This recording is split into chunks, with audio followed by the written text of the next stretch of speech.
Margens do povo comum estavam Davi e Rebeca, trabalhadores que recebiam migalhas, e irmã Helena, que tentava ajudar em silêncio. A justiça local era influenciada por ligações religiosas. Quem doava garantia a proteção. Quem recusava era lembrado de seus pecados. Em uma manhã, um caso chamou a atenção. Um escravo chamado Pedro foi acusado de roubo e seu caso foi julgado em uma sala onde o ar cheirava a poeira e a insensação. O veredito foi rápido e a pena dura. Entre testemunhas, ouviu-se o murmúrio de que a lei poderia ser comprada com promessas de sigilo espiritual.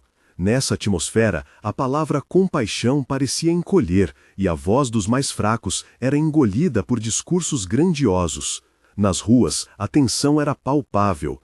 À tarde, o mercado fervilhava com cheiros de peixe fresco e especiarias, e à noite se ouviam passos apressados, portas berradas e o ronco distante de rodas. Jovens que questionavam eram tratados com desprezo e estrangeiros eram olhados com desconfiança. Um episódio comum. 2 viajantes estrangeiros foram atacados por jovens que gritavam que a cidade não precisava de estranhos. O barulho das pedras acertando portas ecoou, o gosto metálico do medo ficou na boca de quem assistiu. Em outra noite, servos que tentaram falar num culto foram calados com gestos e sorrisos que significavam proibição.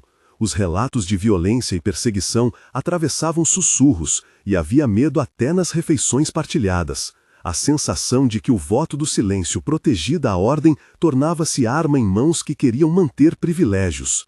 Antes de o conflito explodir, havia quem anunciava perigo. Miguel era um homem chamado a ser justo no meio do zelo. Sua história começa na infância numa aldeia ali perto, onde aprendeu a ler com pedras e estrelas. Filho de um pedreiro e de uma costureira, cresceu em casas apertadas, alimentado por histórias de misericórdia e de um Deus que via o íntimo.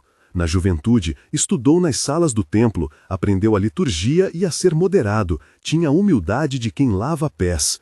Perdeu a mãe jovem para uma febre que ninguém ousou tratar por medo de contrariar líderes. Essa perda foi a ferida que mudou sua visão sobre compaixão.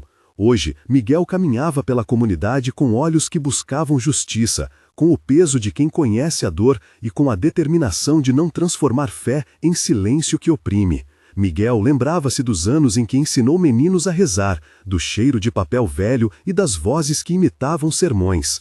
Havia aprendido a ouvir mais do que falar, a observar mais do que julgar e a crer que o Senhor chamava para a ação. Sua formação era simples, mas profunda, marcada por noites de leitura de Gênesis e Ezequiel, por ouvir narrativas sobre juízo e misericórdia. Ele cresceu com a convicção de que fé sem caridade se corrompe e, por isso, passou a questionar quem usava a palavra salvação para proteger privilégios. Quando os votos de silêncio começaram a se multiplicar, Miguel sentiu que sua missão era lembrar ao povo que justiça e compaixão deveriam caminhar juntas. A virada ocorreu quando Miguel tentou registrar denúncias e foi ignorado por líderes que o chamaram de perturbador. Ele perdeu oportunidades, amigos se afastaram, mas ganhou coragem. No presente, ele caminhava entre as famílias, ao mesmo tempo amado por poucos e perseguido por muitos. Sabia que o preço da verdade poderia ser o ostracismo, mas preferia carregar a solidão a ser cúmplice de uma fé que financiava bloqueios. Quando as tensões aumentaram, pequenos conflitos viraram confrontos públicos. Primeiro momento de tensão veio numa assembleia do templo, onde Miguel confrontou o padre Joaquim sobre doações ocultas e votos de silêncio. O ar encheu de murmúrios, velas tremularam e as palavras ecoaram. Pessoas ergueram as mãos, alguns pediram calma, outros pediram punição. O silêncio que antes era devoção transformou-se em parede de reprovação. Em 2 parágrafos, a sensação de que a comunidade estava à beira do incêndio se instalou, com olhares cortantes e sussurros de traição. Em seguida, houve um episódio no mercado ao entardecer, quando Lucas, o comerciante mais influente, se recusou a acatar uma investigação. Palavras foram trocadas e uma jovem chamada Rebeca tentou intervir. A disputa subiu de tom e jovens juntaram pedras. O som das vozes aumentando era como metal arranhando a pele de todos. Em 2 parágrafos, a violência iminente ficou clara, e muitos sentiram que algo deveria ser feito antes que brotasse sangue nas pedras antigas. O terceiro momento de tensão aconteceu quando mensageiros chegaram anunciando uma advertência que lembrava profecias. Numa noite de vento frio, portas se fecharam e a comunidade ouviu falar sobre sinais que não haviam sido atendidos. A escuridão trouxe confrontos íntimos, confissões forçadas e olhares que pesavam como sentenças. Em 2 parágrafos, a atmosfera de juízo se tornou quase física, com cheiro de chuva e pólvora no ar. No centro desse turbilhão chegaram mensageiros que não eram apenas voz, mas gesto. Eles falaram com Miguel e com alguns fiéis reconciliáveis. O diálogo entre Miguel e um deles foi longo e tenso, e teve mais de 5 trocas. Mensageiro disse: "O Senhor vê a opressão." Miguel respondeu: "E o que nos cabe fazer quando líderes fecham as portas?" Mensageiro afirmou: "A justiça chama por quem tem coragem." Miguel perguntou: "Quem aceitará o preço?" Mensageiro replicou: "A coragem não vem sem perda." Miguel insistiu: "Então, como salvar este povo?" Mensageiro concluiu: "Salvando os pequenos, trabalhando com compaixão e denunciando a corrupção." Esse diálogo se repetiu entre amigos e inimigos com variações, e em cada troca crescia a consciência de que o voto do silêncio não era neutro.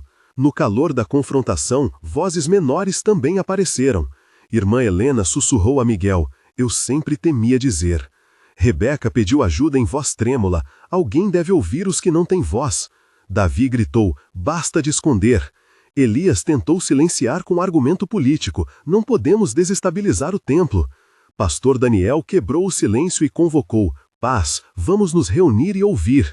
Marina ofertou comida como consolo e disse: "A caridade é o que nos resta." Esses nomes como fios teceram a rede de reações e decisões que levaram ao clímax. A destruição não foi um incêndio de fogo literal como nos relatos antigos, mas foi um colapso moral que consumiu estruturas. O juízo veio em formas variadas: denúncias públicas que corroeram a confiança, doações que desapareceram, famílias que deixaram de participar. Ruídos de portas batendo, o rangido de cadeados sendo abertos e o som de passos apressados substituíram as músicas de festa. Em cenas sensoriais intensas, havia cheiro de pão queimado em uma cozinha esquecida, o gosto amargo da traição, a visão de colunas antes imponentes agora cobertas por cartazes de protesto, e o toque frio de pedras onde antes se reuniam cânticos. A esposa de um líder que olhou para trás em público foi lembrada como figura que não podia voltar aos antigos privilégios. Em parágrafos que desenham o clímax, as imagens de ruína moral foram tão nítidas quanto as de antigas cidades destruídas por juízo. As consequências foram imediatas e profundas. Ruínas simbólicas apareceram nas alianças partidas, nos projetos abandonados, nas crianças que questionavam o sentido de fé. Havia também tempo para arrependimento e reconstrução. Alguns líderes foram chamados a responder,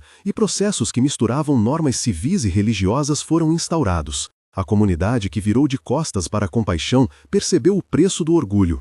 Em uma reflexão que mesclou teologia e jornalismo, estudiosos citaram passagens de Gênesis e Ezequiel para lembrar que o juízo sempre vem quando a misericórdia é esquecida. Arqueólogos modernos poderiam comparar a cena a descobertas de ruínas que revelam camadas de habitação que alternavam entre luxo e abandono. A moral era clara: riqueza sem compaixão cria ruína. Se você se sente tocado, comente agora se acredita que justiça divina ou humana é mais eficaz contra sistemas fechados. Escreva começando com justiça divina ou justiça humana e diga em uma frase por quê. Sua participação alimenta o debate e ajuda a construir futuros episódios baseados em testemunhos reais. No epílogo, um mês depois, a vila sentia o eco das vozes que romperam o silêncio. Reuniões públicas enchiam a praça onde antes haviam procissões calmas. O ar tinha cheiro de chuva e novas conversas. Famílias recomeçavam a falar sobre perdas, e alguns líderes humilhados buscavam reconciliação. Padre Joaquim tentou explicar as doações, Marina abriu um comitê de ajuda,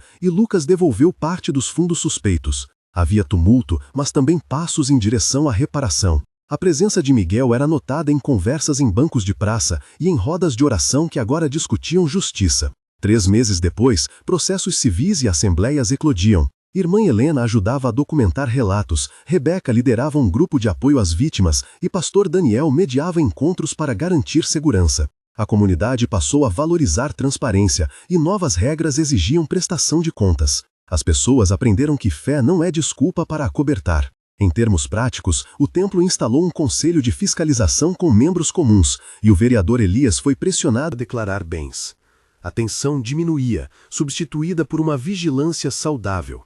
6 meses após, as marcas ainda eram visíveis, mas havia sinais de salvação. Novos projetos comunitários levantaram hortas, escolas e oficinas, e o senso de compaixão começou a medir o valor real da riqueza. O episódio serviu de advertência. Votos não podem silenciar o clamor dos oprimidos. A comunidade que escolheu abrir mão do silêncio encontrou cura lenta e incômoda, porém verdadeira. A lição ecoou como lembrança de profecia. Quando a compaixão volta, a sociedade se repara. No fim, o que sobra desta narrativa é a lição clara e difícil. O preço do orgulho é alto, e a fé que financia bloqueios torna-se cúmplice da injustiça.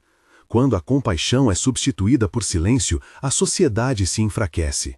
Se este relato mexeu com você, compartilhe, discuta e inscreva-se se quiser acompanhar mais investigações que unem fé e justiça. Lembre-se, a verdadeira riqueza é medida pelo quanto cuidamos dos mais fracos. Nada resiste para sempre ao juízo nem à verdade que insiste em falar.